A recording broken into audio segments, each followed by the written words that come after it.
नमस्कार, मनी गुरु की इस खास पेशकश में आप सभी का स्वागत है। मैं हूं स्वाति रायना।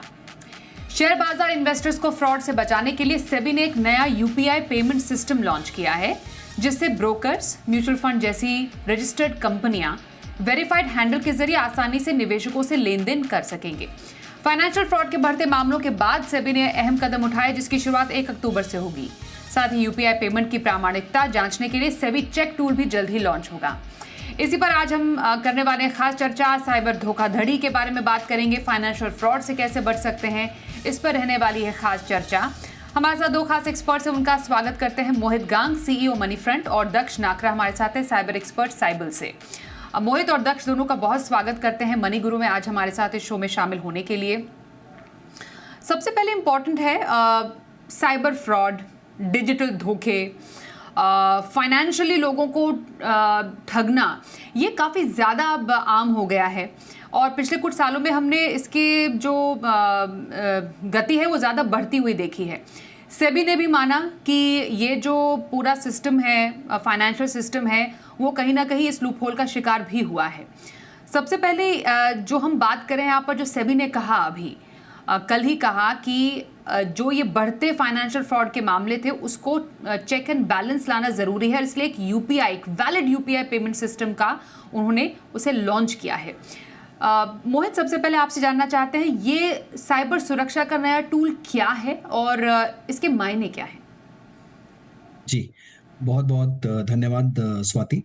देखिए, सेबी ने कल ही, जैसा आपने बताया, कल ही अनाउंस किया है कि 1 अक्टूबर 2025 से, यानी इसी साल से, एक नया यूपीआई आईडी करीब 8,000 इंटरमीडियरीज, यानी सेबी रजिस्टर्ड एंटिटीज जो हैं, जो सेबी रजिस्टर्ड इंटरमीडियरीज हैं, चाहे वो ब्रोकर्स हो जाएं या कुछ प्लेटफॉर्म्स हो जाएं, उन्हें एक यूपीआई आईडी दिया जाएगा। और उस यूपीआई आईडी पर बेसिकली ये बताने के लिए निवेशकों को कि ये एक वैलिड यूपीआई आईडी है, ये एक ऑथोराइज्ड यूपीआई आईडी है, ये एक सेबी रिकॉग्नाइज्ड यूपीआई आईडी है। तो जब भी आप यूपीआई से पेमेंट करेंगे, यानी निवेशक जब पेमेंट करेंगे, तो उन्हें एक ट्रायंगल के अंदर में थम्स अप का साइन दिखाई देगा, यानी ये पेमेंट आपने किसी एक valid registered SEBI registered intermediary को किया है और आपने किसी फ्रॉड पेमेंट्स प्लेटफॉर्म को या किसी फ्रॉडस्टर को आपने पेमेंट नहीं किया है। आई थिंक इसके मायने यही है स्वाति, कि बहुत ज़्यादा हमने देखा है कि ऑनलाइन पेमेंट्स के फ्रॉड बढ़ गए हैं, बहुत ज़्यादा फिशिंग फ्रॉड्स बढ़ गए हैं, बहुत ज़्यादा इन्वेस्टमेंट रिलेटेड फ्रॉड बढ़ गए हैं। और उसी के चलते सेबी ने इन्वेस्टर ट्रांसपेरेंसी में, इन्वेस्टर्स के हित में, इनफैक्ट रिटेल इन्वेस्टर्स के लिए ये एक अच्छा कदम निकाला है कि जब भी वो कोई पेमेंट करें, कोई भी निवेश से पर्टेनिंग पेमेंट हो, तो जिस इंटरमीडियरी को पेमेंट जा रहा है उसका जो यूपीआई आईडी होगा वो सेबी पूरी तरह से रजिस्टर करेगी। अब इसमें कुछ उन्होंने क्लॉज लगाए हैं कि सबसे पहला तो जैसे बताया ये कि 1 अक्टूबर से लागू होगा। इसमें 5 लाख तक की लिमिट होगी, ये सिर्फ यूपीआई पेमेंट्स पर ही वैलिड होगा। और इसमें @वैलिड करके एक यूपीआई हैंडल दिया जाएगा सारे इंटरमीडियरीज को। फिलहाल जितने भी सेबी रजिस्टर्ड इंटरमीडियरीज हैं, करीब 8,000 के आसपास, उन सभी को ये हैंडल मिलेगा। एंड वो पेमेंट करने के बाद में आपको एक थम्स अप वाला कॉन्फर्मेशन भी मिलेगा। और इस सब के लिए सेबी चेक करके एक वेबसाइट भी सेबी लॉन्च करेगा, जहां पर इन्वेस्टर्स को इन यूपीआई आईडीज को चेक करने के लिए एक प्लेटफॉर्म मिल जाएगा, वो उनकी ऑथेंटिसिटी को वेरीफाई भी कर सकते हैं। तो मुझे लगता है अच्छा कदम है, बट इसके लिए इन्वेस्टमेंट अवेयरनेस थोड़ी सी इन्वेस्टर्स को जगानी पड़ेगी कि ऐसा करके भी एक तरीका निकाला है सेबी ने, एक ऐसा हैंडल निकाला है या इस तरह का यूपीआई आईडी बनाया है जिस पर ही पेमेंट करने चाहिए निवेशकों को। बिल्कुल। तो ये जो एक चेक्स एंड बैलेंसेस का जो सिस्टम है, एक वैलिड यूपीआई सिस्टम, या हम इसको कह सकते हैं कि सुरक्षा कवच, एक नया टूल जो सेबी की तरफ से आया है। दक्ष, अगर इसको समझना चाहे पूरे इकोसिस्टम को, अब वर्चुअल वर्ल्ड हो गया या साइबर जो ये पूरा एक यूनिवर्स है, डेफिनेटली कहीं ना कहीं लूप होल का शिकार तो होगा ही। कौन कहाँ से क्या भेज रहा है, क्या नहीं भेज रहा है, उसको हमेशा चेक करना काफ़ी डिफिकल्ट हो जाता है। इसलिए शायद जो डिजिटल डकैत होते हैं वो इसका फ़ायदा काफ़ी अच्छा निकालते हैं और वो इनफैक्ट 1-2 कदम आगे ही होते हैं। अभी जो आरबीआई ने भी अपनी एक हाल फिलहाल की एक रिपोर्ट भेजी, उसके मुताबिक 1400 1500 तक के तो करोड़ का डिजिटल पेमेंट फ्रॉड ही अब तक हुआ है, साइबर फ्रॉड, और इसमें यूपीआई से ही सिर्फ और सिर्फ 75% मामले सामने आए हैं। और जो 1930 जो साइबर हेल्पलाइन है उसमें 5000 केसेस तो रोज़ ही आते हैं, शिकायतें रोज़ ही आती हैं। दक्ष, अब तक का जो ये पूरा मैकेनिज्म बना है साइबर फ्रॉड से बचने का, निपटने का, वो कितना ठोस है और उसमें कितना कुछ करना बाकी है अभी? देखिए, काफी कुछ इसमें हुआ है। इसमें प्रोग्रेसेस काफी बड़ी अच्छी प्रोग्रेस हुई है स्वाति। जैसे अभी आप जैसे आरबीआई, पहली बात तो हम लोग आज की डेट में ये फ्रॉड्स को ट्रैक कर पा रहे हैं, यही एक बहुत बड़ी उपलब्धि है। फर्स्ट ऑफ ऑल, यूजर्स काफी अवेयर हुए हैं, बट यस, अवेयरनेस के मामले में अभी भी गवर्नमेंट काफी अपनी तरफ से डायरेक्शंस दे रही है, बट हमारे पास में यूजर्स उतने एक्टिव नहीं हैं जो कि इस फ्रॉड को अच्छे से रिपोर्ट कर पा रहे हैं। For that matter of fact, जैसे आपने आरबीआई की एक डॉक्यूमेंट का बोला है, वैसे ही आरबीआई अपनी तरफ से एआई का इस्तेमाल कर रही है, ताकि वो ऐसे म्यूल अकाउंट्स जहाँ पे फ्रॉड वाला पैसा है ये कहाँ आगे जा रहा है, जिसे उन्होंने म्यूल हंटर एपीआई का नाम, एआई का नाम दिया है। और अपनी तरफ से गवर्नमेंट काफी इनिशिएटिव्स ले रही है, बट बात यह है कि जो ये अडॉप्शन है हमारे मेन स्ट्रीम के अंदर इन सिक्योरिटी मेजर्स का, वो अभी उतने इफेक्टिवली हो नहीं पा रहा है।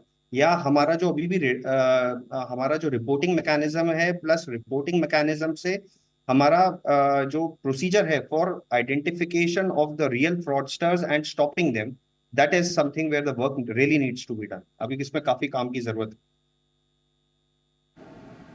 और जब हम एक फाइनेंशियल फ्रॉड की बात करते हैं मोहित, तो specially with in mutual fund जहाँ पर लोगों का पैसा इन्वॉल्व है, या फिर स्टॉक्स है जहाँ पर रोज़ाना का जो एक लेन देन भी इन्वॉल्व होता है, मंथली आपकी एसआईपी सिप जाते हैं, आप किसी फिर ब्रोकर को आप कांटेक्ट करते हैं, बाद में पता चलता है कि वो तो कोई फ्रॉड ही निकला। क्या ऐसे कुछ मामले हैं जो कि पिछले कुछ टाइम से बढ़े हैं विद इन म्यूचुअल फंड्स या फिर फाइनेंशियल फ्रॉडुलेंस के मामले, जिसको लेकर काफ़ी ज़्यादा अलर्ट रहे हैं? जी स्वाति देखिए, आई थिंक आए दिन हम ये खबर देखते हैं कि कहीं ना कहीं किसी रिटायर्ड कपल को गलत रिटर्न्स दिखाकर या गलत प्रोडक्ट बताकर उन्हें फांस लिया गया है और उनके पैसे कहीं ना कहीं से किसी ने निकाल लिए हैं। अब चाहे वो फिशिंग फ्रॉड हो या चाहे वो कोई क्यूआर स्कैम फ्रॉड हो, या बहुत तरह तरह के फ्रॉड हो सकते हैं। बट इन्वेस्टमेंट रिलेटेड हाल ही में हमने देखा है कि बहुत सारे केस बढ़ गए हैं, और जैसे जैसे इंडस्ट्री का साइज बढ़ रहा है, जितनी कॉम्प्लेक्सिटी बढ़ रही है, जितने नए प्रोडक्ट्स आ रहे हैं, जितने नए प्लेयर्स आ रहे हैं, तो स्वाति ये सारे केसेस आगे जाकर भी और बढ़ने लगेंगे। तो इसमें निवेशकों को बहुत ही विजिलेंट लेने की आवश्यकता है। अगर आप देखें कि सिर्फ इन्वेस्टमेंट से रिलेटेड किस किस तरह के फ्रॉड्स अभी हमारे सामने आए हैं, तो अक्सर ये देखने में आता है कि बहुत ज्यादा हाई रिटर्न कमिट कर कर कुछ कुछ प्रोडक्ट्स बेचे जाते हैं। तो सबसे पहली बात, निवेशकों को अपना जो रडार है, ये जो एंटेना है, उसे ऊपर रखना चाहिए हमेशा। जब भी कोई आपको 15, 20, 25, 30 इस तरह के रिटर्न्स प्रॉमिस करने लगे जो कि बहुत अनरियलिस्टिक हो, कि आपको 25%, 20%, 30% का कंफर्म रिटर्न दे देंगे, या गारंटीड शब्द जहां बहुत ज्यादा यूज होने लग जाए कि इस तरह का रिटर्न आपको मिल जाएगा और बहुत क्विक समय में मिल जाएगा, तो सबसे पहले आपके एंटेना रडार खड़े हो जाने चाहिए, क्योंकि इस तरह का कोई इन्वेस्टमेंट प्रोडक्ट है ही नहीं बाजार में जो आपको इस तरह की गारंटी दे सके। दूसरा, जब आपको बहुत जल्दी कोई आपको पूरा फोर्स करे कि आज ही पेमेंट करिए, आज ही आपको यहाँ पैसा भेजना है, नहीं तो कुछ हो जाएगा, ये मौका छूट जाएगा, या आपके अगेंस्ट में कोई कस्टम्स का नोटिस आ जाएगा या कुछ हो जाएगा, राइट। तो जब बहुत ज्यादा प्रेशराइज करने लगे कोई आपको कि आपको आज ही पेमेंट करना है, तब निवेशकों को चाहिए कि वो 2 कदम पीछे हटाएं और देखें कि क्या ये सही है, गलत है, कौन है, उसकी पूरी जांच परख कर ही आप अपना पेमेंट्स करें। पेमेंट करने के पहले बहुत जरूरी है कि आप पूरी तरह से वेरीफाई करें कि क्या ये एंटिटी सेबी रजिस्टर्ड है, एस्टेब्लिश्ड है, उसका सोशल मीडिया हैंडल्स को वेरीफाई करें, उनके फाउंडर्स प्रमोटर्स को वेरीफाई करें, इत्यादि इत्यादि, राइट। ऐसे ही कुछ इन्वेस्टमेंट रिलेटेड फ्रॉड आजकल क्यूआर कोड्स को लेकर या फिर टेलीग्राम और व्हाट्सएप चैनल्स पर भी बहुत आने लग गए हैं। देखिए, एक बात और समझने की आवश्यकता है निवेशकों को स्वाति, कि कोई भी अच्छा इन्वेस्टमेंट एडवाइजर या फाइनेंशियल प्लानर या म्यूचुअल फंड डिस्ट्रीब्यूटर कभी भी व्हाट्सएप और टेलीग्राम पर अपना बिजनेस नहीं चला रहा है, राइट? अगर कोई ऐसा कर रहा है तो वो बहुत गलत है। आप प्लीज उनसे डिसएसोसिएट हो जाइए। जो आपको टेलीग्राम चैनल्स पर टिप्स देते हैं या रोज खरीद बेच की सलाह देते हैं या कुछ कुछ एडवाइस देते हैं और उसका एक फी लेते हैं, वो जरूर कहीं ना कहीं जाकर आपको फंसाने की कोशिश कर रहे हैं। तो ऐसे एंटिटीज से, ऐसे माध्यमों से आपको दूर रहना चाहिए। बेझिझक होकर सोशल मीडिया पे जाइए, आपकी अवेयरनेस बढ़ेगी, देखिए समझिए क्या चल रहा है दुनिया में। बट डीलिंग उन्हीं से करिए जिनका कोई ब्रिक एंड मॉर्टर शॉप हो, कोई एस्टेब्लिशमेंट हो, कोई वेबसाइट हो, प्रॉपर क्रेडेंशियल्स हो, प्रॉपर सोशल मीडिया प्रोफाइल्स हो, एंड वो सेबी से कहीं ना कहीं जुड़े हुए हो, सेबी, एमफी, इन सभी सिस्टम से कहीं ना कहीं जुड़े हुए हो। तो ये बहुत जरूरी है ये सब वेरीफाई करना, राइट? एंड आखिरी बात, मैं आपके माध्यम से ये भी बोलना चाहूंगा कि इसमें देखिए फ्रॉड के तो बहुत सारे तरीके हैं। आपको कहीं ना कहीं ईमेल आ जाता है या कभी कोई कॉल आ जाता है, कोई लिंक आ जाता है कि इमिडिएटली आपको ओटीपी वेरीफाई करना है। तो उस तरह की जो चीजें हैं जो कि शायद बहुत बार टीवी चैनल्स पर और आपके माध्यम से बताई भी गई हैं, इन सब से आपको बचना है। क्यूआर कोड्स का ध्यान रखना है कि कहीं वो पेमेंट की जगह रिसीविंग वाला कोड ना हो। फेक लोन की एप्स बहुत आ गई हैं, वहां पर आपको बच के रहना है कि कोई भी आपको अगर कुछ लोन देने के माध्यम से कोई फी चार्ज कर रहा है, डॉक्यूमेंटेशन, प्रोसेसिंग फी, तो उस तरह की चीजों से भी आपको बचना है। तो बहुत सारी चीजें हैं स्वाति। अवेयरनेस ही इसका एकमात्र उपाय है। जितना देखेंगे, सुनेंगे, समझेंगे, उससे ही एक अलग जगेगी और उसी से आप सुरक्षित रहेंगे। बट कभी भी बिना अच्छी तरह से वेरीफाई हुए पैसा मत ट्रांसफर करिए। बिल्कुल सही बोला आपने मोहित, बिना वेरिफिकेशन के आप कोई पेमेंट ना करें। लेकिन अब ये जो डिजिटल धोखाधड़ी, उसकी या जो ये हैकर्स हैं उनकी पैठ यहाँ तक पहुँच चुकी है दक्ष, कि जाने माने नाम या फिर जिन लोगों को आप देखते हैं, सुनते हैं, उनका भी एआई बनाकर वो सर्कुलेट करते हैं मैसेजेस। तो आप यकीन किस पे करें? आप सुन तो अपने पसंदीदा नाम को ही रहे थे, उनकी ही एडवाइस ले रहे थे, लेकिन बाद में पता चला वो तो एआई जनरेटेड निकला। तो एआई का इस्तेमाल कैसे पॉजिटिव के साथ साथ नेगेटिव चीज़ों के लिए हो रहा है, ये आज के ज़माने में हम सब देख रहे हैं। डीप फेक का ज़माना है। तो जिस तरीके से ये एक आइडेंटिफिकेशन क्राइसिस जो हो गई है, उससे कैसे पार पाया जा सकता है? स्वाति, आपने बहुत ही रेलेवेंट चीज बोली है कि आजकल जो डीप फेक जो है ये एक इतना ज्यादा प्रॉब्लमैटिक सिचुएशन क्रिएट कर चुका है। एक ऐसी ऐसी जगह पे आपको लाके खड़ा किया हुआ है जहाँ पे अच्छे अच्छे सॉफ्टवेयर्स भी उसको डिटेक्ट नहीं कर पाते हैं, राइट? जैसे आप लोगों ने मतलब हम लोग एक तरफ पेमेंट्स की बात कर रहे हैं, हम लोगों ने अभी ऑपरेशन सिंदूर के दौरान भी बहुत सारे ऐसे डीप फेक वीडियोस और हर चीज देखी हैं जिससे जिससे कि आप पूरे इकोसिस्टम को है ना मैनिपुलेट कर सकते हैं। एक सेंस ऑफ आप एक अलग ही लेवल का ट्रस्ट लाने की कोशिश कर रहे हैं, क्योंकि आज की डेट में जमाना ही सारा वीडियो और थ्रू सोशल मीडिया आप ज्यादा नॉलेज एक्वायर करने की कोशिश कर रहे हैं। तो ऐसे टाइम में मेरी रीडर्स से यही जितने भी इन्वेस्टर्स हैं या जो भी आप अपना जो भी धन कहीं पे भी इन्वेस्ट करने का या कुछ भी उसके रिलेटेड में आप उसको ग्रो करने का प्लान कर रहे हैं, ऐसे टाइम में आपने ये चीज ध्यान रखना है। अगर एआई डीप फेक के लिए आई है तो वही एआई आपको हेल्प भी कर सकती है। ऐसी कई एप्स आजकल कई एआई प्लेटफॉर्म्स ने बनाई हैं जो कि आपको हेल्प कर सकती हैं उन डीप फेक्स को डिटेक्ट करने के लिए। आप उसमें अगर वो नहीं आप करते हैं, जैसे कि मोहित ने भी बहुत अच्छी बात बोली कि आप प्लीज सचेत रहिए, आप वेरीफाई, री वेरीफाई फिर से उसको सुनिश्चित कीजिए कि ये चीज क्या सही है या नहीं। क्योंकि एक ही बार पे उस पर भरोसा करके आप जो चीज दिखता है वो चीज पे आप उसके ऊपर भरोसा नहीं कर सकते। आप प्लीज उसके अंदर आप बहुत सारे मार्कर्स हैं डीप एआई फेक के अंदर, जैसे कि आपको लाइंस दिखेंगी जो बॉडी का कंटूर्स होते हैं उसके आसपास, जो आपकी प्रोफाइल है उसमें कहीं ना कहीं आपको कुछ ना कुछ एक ब्लरनेस दिखना शुरू हो जाएगी आपको। या आपको ऐसे फीचर्स दिखेंगे कि जो कि है ना ऐसा लगेगा कि आपने ये तो बहुत ही ज्यादा आर्टिफिशियली एनहांस्ड फीचर हैं उस स्पीकर के या उस एरिया के। तो थोड़ा सा हमें उन सब चीजों के ऊपर आप और ध्यान देने की जरूरत है। और हम टेक्नोलॉजी, जो मिस टेक्नोलॉजी का यूज हो रहा है उसी को हम टेक्नोलॉजी के थ्रू हम लोग इस चीज को अवॉइड भी कर सकते हैं। बिल्कुल। तो बारीकी, थोड़ा सा अवेयरनेस, थोड़ी समझ, और सभी ने कहा भी है ये तो कुछ प्रिवेंटिव मेजर्स हैं जिसको वो लॉन्च कर रहे हैं, लेकिन जो मेन मकसद है अवेयरनेस फैलाना कि कैसे सबसे पहले, क्योंकि कहते हैं ना prevention is better than cure, तो पहले आप प्रिवेंट कीजिए और उसके बाद आप बाकी चीज़ें उसके बारे में सोचिए। एक छोटे से ब्रेक के लिए रुकते हैं। तो प्रिवेंट कैसे करें इस पर भी चर्चा करेंगे। अगर आप धोखाधड़ी का शिकार हुए हैं तो शिकायत कहाँ करें, पैसे खोए हैं पैसे वापस कैसे आएंगे, कब आएंगे, इस पर भी चर्चा रहेगी छोटे से ब्रेक के बाद।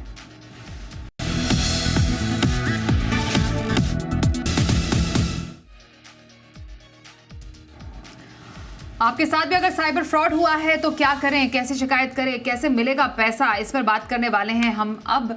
और समझना ज़रूरी है कि कौन से ऐसे मेजर्स है जो उठाने की ज़रूरत है ऐसे मौके पर। मोहित गांग हमारे साथ है। मोहित हैं मनी फ्रंट से, और साथ ही हमारे साथ है दक्ष नाकरा साइबल से। मोहित, ज़रा ये बताइए कि मानिए कोई साइबर फ्रॉड का शिकार हुए हैं, कोई डिजिटल ट्रांजैक्शन की, वर्चुअली पैसे खो दिए, तो ये पैसे मिलते कैसे हैं? क्रेडिट कार्ड के साथ कोई उनके फ्रॉड हो गया, तो मैकेनिज्म क्या है अभी एट प्रेजेंट? जी स्वाति, देखिए, सबसे पहली बात तो जब भी आपके साथ में या किसी और के साथ में कहीं कोई फ्रॉड हो जाए तो सबसे पहले चाहिए कि आप 1930, ये एक साइबर हेल्पलाइन नंबर है, यहाँ पर इमीडिएटली फ़ोन कर आप रिपोर्ट करिए। बिकॉज़ हो सकता है कि एक बहुत बड़े नेटवर्क में कहीं पर आप फँस गए हैं, तो बहुत ज़रूरी है कि आप ये जानकारी दें। और एक ऐसा ही ईमेल आईडी भी है cybercrime.gov.in। इस ईमेल पर आप मेल करके आप बता सकते हैं कि किस तरह का फ्रॉड हुआ है, क्या हुआ है। तो ये तो रही सबसे पहली बात। दूसरी बात कि अगर आपके साथ में क्रेडिट कार्ड पर कुछ हुआ है, जो कि बहुत ज़्यादा आम बात है स्वाति, आई थिंक सबके साथ हो रखा है, मेरे साथ भी हो रखा है। स्पेशली जब आप कभी इंटरनेशनल ट्रैवल करते हैं या कुछ ऐसी लोकेशंस पे जाते हैं और वहाँ जाकर आप जब अपना कार्ड यूज़ कर लेते हैं, तो बहुत बार कार्ड का एक कॉपी निकल जाता है या कुछ फ़िशिंग हो जाता है और आपका कार्ड को अलग कहीं पर स्वाइप होना शुरू हो जाता है और आपको सिर्फ डेबिट के मैसेजेस आते हैं। देखिए, तो ऐसे केस में सबसे पहले आप फ़ोन कर अपने बैंक के कार्ड कंपनी या जो बैंक है जिसने कार्ड इश्यू किया है, उनको फ़ोन कर सबसे पहले तो आप अपना कार्ड ब्लॉक करवाइए इमीडिएटली, ताकि आपके और ट्रांज़ैक्शंस उस पर ना जा पाएँ। उसके बाद आप अपने बैंक को इमीडिएटली, या बैंक की जो भी हेल्पलाइन है, जो भी क्रेडिट कार्ड की हेल्पलाइन है, वहाँ पर आप इसे इमीडिएटली रिपोर्ट करिए और उन ट्रांज़ैक्शंस को डिस्प्यूट में डालिए। एक सीडीएफ करके एक फॉर्म आता है जो कि सारे बैंक्स देती हैं, जिसे कहते हैं कस्टमर डिस्प्यूट फॉर्म या फिर कार्ड डिस्प्यूट फॉर्म। तो उसको आप भरकर सबमिट करिए। देखिए, आरबीआई ने हाल ही में कुछ गाइडलाइंस जारी की हैं कि 3 दिन तक अगर आपने कहीं पर भी कार्ड के ऊपर किसी फ्रॉड को रिपोर्ट किया है, तो वो पैसा आपके कार्ड से डेबिट नहीं होगा। तो ये बैंक की ज़िम्मेवारी बन जाती है इमीडिएटली जैसे ही आपने रिपोर्ट किया, और अगर आपने 3 दिन के अंदर रिपोर्ट कर दिया है, तो ये बैंक की ज़िम्मेवारी बन जाती है कि वो किसी तरह इस ट्रांज़ैक्शंस को रोके, इस ट्रांज़ैक्शंस को रिवर्स करें या न्यूट्रलाइज़ करें। राइट।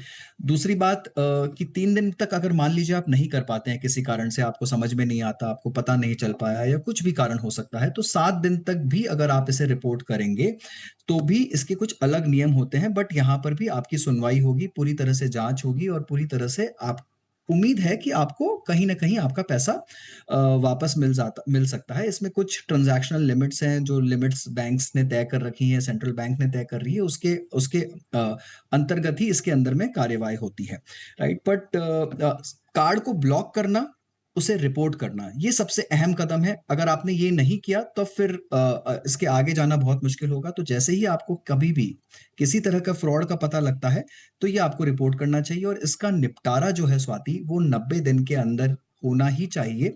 ऐसे नियम आरबीआई ने तय किए हैं।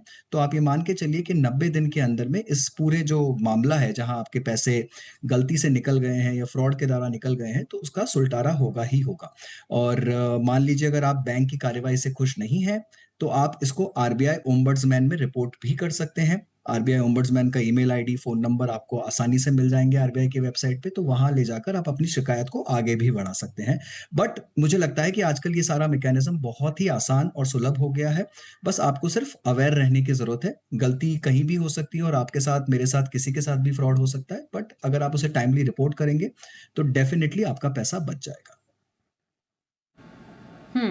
तो अब जो अवेयरनेस की दक्ष बात चल रही है, तो क्या करना चाहिए ऐसे किसी भी फ्रॉड से बचने के लिए? मतलब आप पहले ऐसे सुनहरे जो कहते हैं ना कि सपने दिखाने वाले वादों में फंसे ही ना, तो वो जो रेड फ्लैग्स हैं उनको कैसे पहचानें, अपना बचाव कैसे करें? क्योंकि हमें मालूम है ना सिर्फ गांव में बल्कि शहरों में पढ़े लिखे लोग ऐसे फ्रॉड्स का शिकार हो जाते हैं, तो बचाव के क्या तरीके?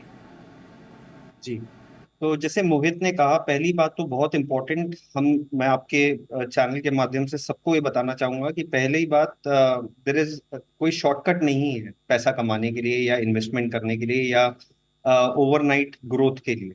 ठीक है, तो इसीलिए पहले तो आप इस चीज को बहुत ही अवेयर रहें, इस चीज को अपने माइंड में रखें। दूसरी बात, जैसे कि मोहित ने भी कहा और आपके चैनल में आपने भी कहा कि आपको कहीं लुभाने वाले कहीं ऐसे कॉल्स आएंगे, कई मैसेजेस आएंगे जिनसे आपने बचना है।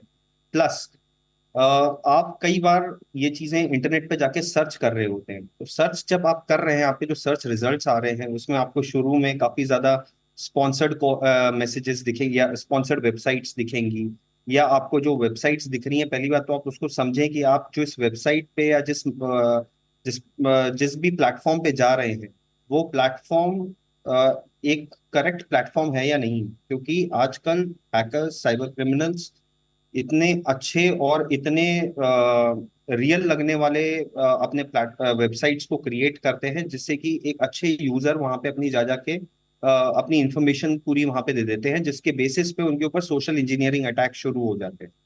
और सिमिलरली जब आप अपने ऐप्स को डाउनलोड कर रहे हैं, आप किस ऐप को डाउनलोड कर रहे हैं, पहले उसकी रेपुटेशन देखिए, उसके रिव्यूज देखिए।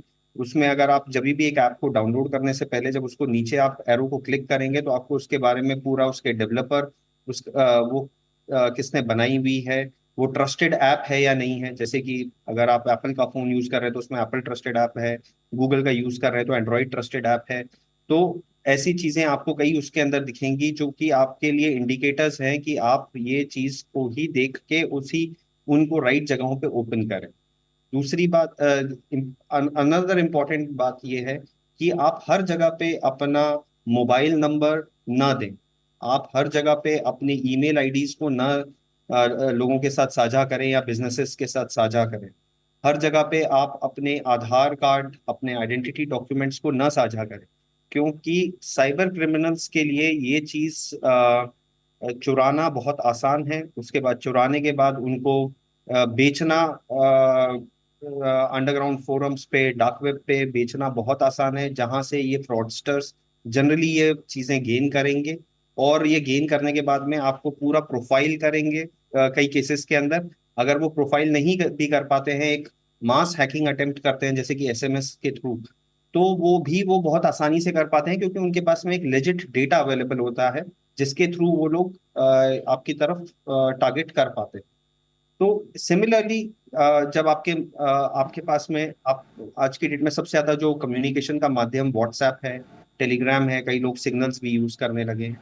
इनकी प्राइवेसी सेटिंग्स में जाएं। आजकल व्हाट्सएप ने ऑलरेडी इन प्राइवेसी सेटिंग्स का इस्तेमाल आपको दिया हुआ है कि ताकि आप अनसॉलिसिटेड जो आपको जो फ्रॉड मैसेजेस या बिजनेसेस जिनसे आपको मैसेजेस आ रहे हैं उनको आप ब्लॉक कर सकते हैं।